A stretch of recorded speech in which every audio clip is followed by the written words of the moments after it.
The Galactic Council had seen thousands of species rise to join their ranks over the millennia.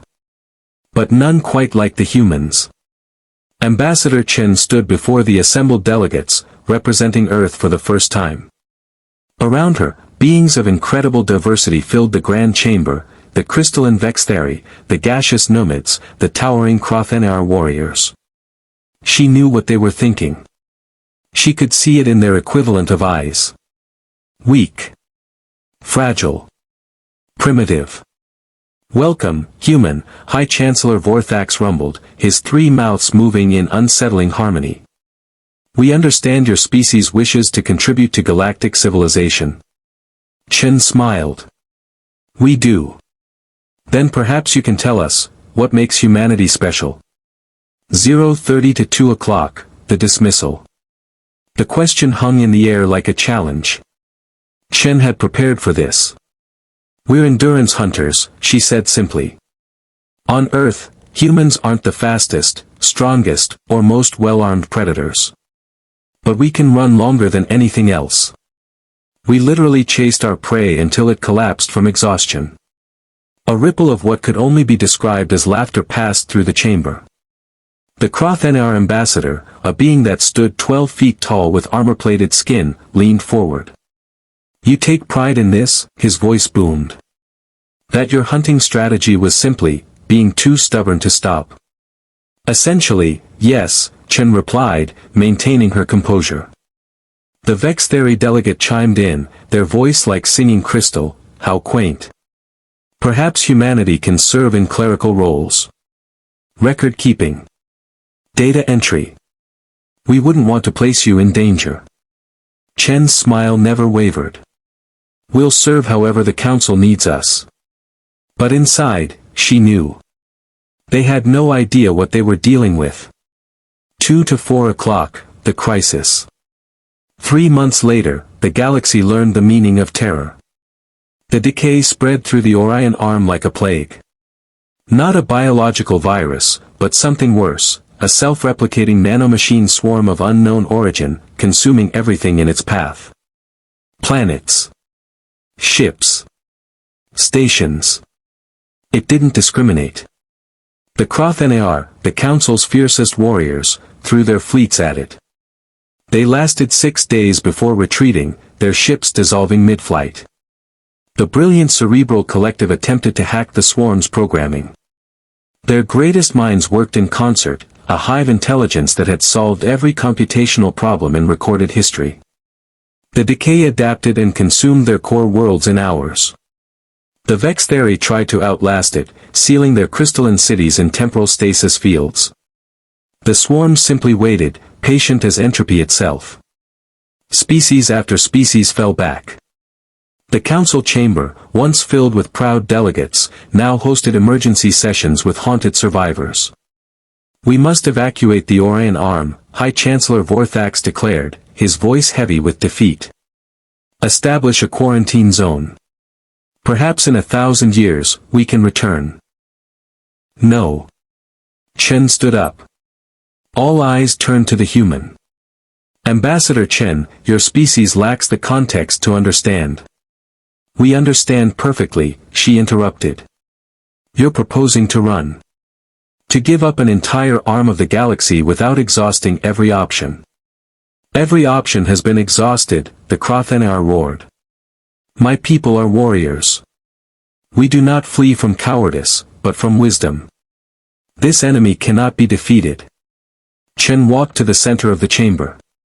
"With respect, Ambassador, it can't be defeated by giving up. And that's something humans are really, really bad at." 4 to 6:30, the human approach. "We have a plan," Chen continued. "But it requires time. And it requires keeping the swarm busy while we work." "Busy? With what?" Vorthax asked. "Every weapon we've deployed is designed to win quickly," Chen finished. "Your species are optimized for efficiency. Quick victories. Overwhelming force. Clever solutions." She paused. "We're optimized for something else entirely." Within a week, human ships began arriving. Not warships, not by galactic standards. They were smaller, more maneuverable, and oddly fragile-looking. And there were so many of them. The strategy seemed insane at first. Human ships would enter the swarm, fire just enough to get its attention, then, run. Led it on a chase through asteroid fields, around gas giants, through nebulae. Never engaging for long. Never standing their ground. Just running. Running and running and running. What is the point of this, the Krothanar demanded, watching the tactical displays. They're accomplishing nothing. The swarm isn't taking any meaningful damage. No, Chen agreed, watching human pilots execute hour 36 of their continuous flight operations. But it's following them. It's chasing them. And it's not consuming any more planets. This is absurd. Your pilots must be exhausted. They are, Chen said calmly. That's why we rotate them every 6 hours. We brought a lot of pilots. 6:30 to 9 o'clock, the grind. Days turned into weeks. Weeks turned into months. The galaxy watched in bewilderment as humanity did what seemed impossible, they annoyed an apocalypse into submission. Human pilots became legends. They'd fly 12-hour shifts, sleep for 6, and go back out. Ships would get damaged, limp back to carriers, get patched up with duct tape and prayer, and launch again. When supplies ran low, they'd improvise. When weapons failed, they'd use their engines to create interference. The swarm, programmed to pursue and consume, followed. And followed. And followed. I don't understand, a young Vexthari observer said, watching their 100th consecutive day of what appeared to be the galaxy's longest, slowest chase scene. Why don't the humans give up? They must know they can't win this way. Chen, overhearing, turned to them. That's the thing about humans, she said. We evolved on a planet that tried really, really hard to kill us. Ice ages.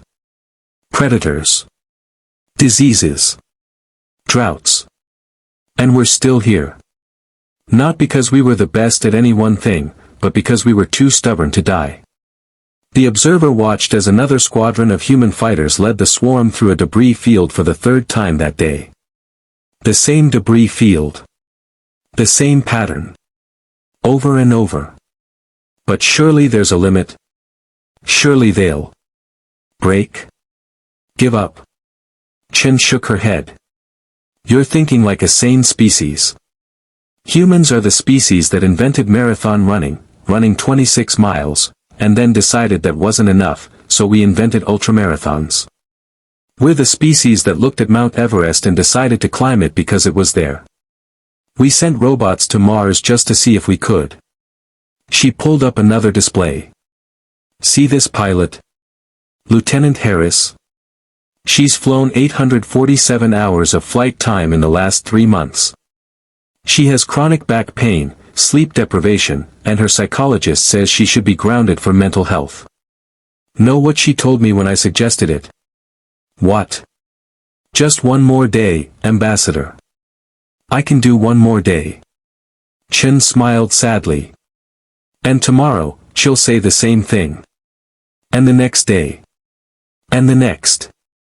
That's what makes humans terrifying. We'll look at an impossible task and say, okay, I can't do this today. But I can do today. And then tomorrow, I can do tomorrow. And suddenly, the impossible becomes just a series of possible days. 9 to 11:30, the breakthrough. While humanity kept the swarm occupied, Earth's scientists worked. Dr. Sarah Okonkwo had barely slept in 4 months. Her team had analyzed the swarm from every angle, the samples, the behavior patterns, the adaptation algorithms. It's not alive, she explained in her report to the council. And it's not truly intelligent. It's just, very good at following its programming. Pursue. Consume. Adapt. Replicate. We know this, Vorthak said wearily. How does this help? Because programming can be rewritten. But you can't rewrite code that's constantly active. It's like trying to repair an engine while it's running at full speed, you'll just get your hand torn off. She pulled up a simulation. But if we can get the swarm to idle, to enter a low-power state where it's moving but not actively processing threats, we can introduce a cascading logic error. Make it consume itself. How do we make it idle? Sarah grinned. We bore it to death. The plan was elegant in its simplicity. The swarm adapted to threats. But what if there were no threats? What if it spent months following prey that never fought back meaningfully? That just ran. Its processing would optimize for pursuit, Sarah explained. Shut down unnecessary defensive and analytical subroutines. Enter what's essentially a low-power cruise mode. How long? Chen asked. 4 months minimum. Maybe 6. Maintaining the exact same pattern of behavior. No changes. No evolution. Just running. The council stared in disbelief. You want to do this for 6 months? Chen nodded. We've already done 3. What's 3 more? 11:30 to 13:30, the final push. Month 5 was the hardest. Ships were held together with salvaged parts. Pilots flew on autopilot, their hands moving through familiar patterns even in their sleep. The entire human fleet looked like it should have fallen apart months ago. But it kept flying. Ambassador, Lieutenant Harris said during one of Chen's visits to the carrier Indomitable. The pilot looked like she'd aged 10 years in 6 months. Be honest with me. Is this actually going to work? Chen thought about lying. About giving false hope. But these pilots deserve the truth. I don't know, she said. Dr. Okonkwo's models show a 73% chance of success. But that's still almost a 1 in 3 chance that we're doing this for nothing. Harris laughed, a broken, tired sound. 1 in 3.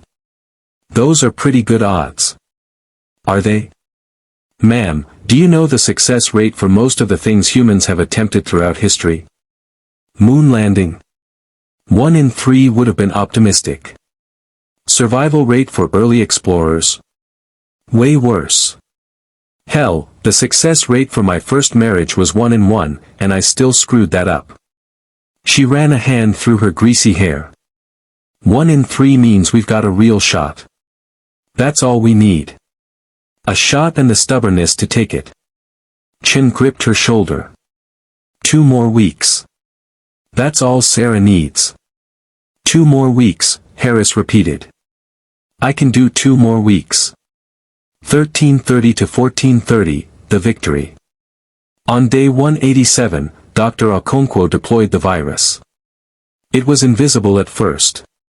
A slight hesitation in the swarm's movements. A microsecond delay in its adaptations. Then the delays grew longer. The swarm began to fold in on itself, its nanomachines consuming each other in a cascade of self-destruction. Within 6 hours, the apocalypse that had threatened the entire Orion arm was reduced to inert debris. The galaxy watched in stunned silence as the threat that had defeated their greatest warriors, their brightest minds, and their most advanced technology simply ate itself. All because humanity had kept it busy for 6 months.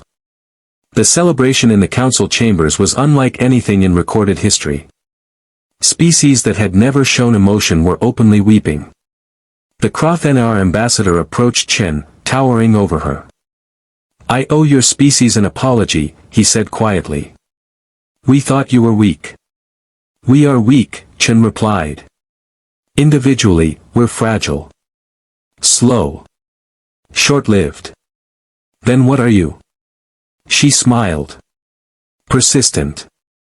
We're very, very persistent.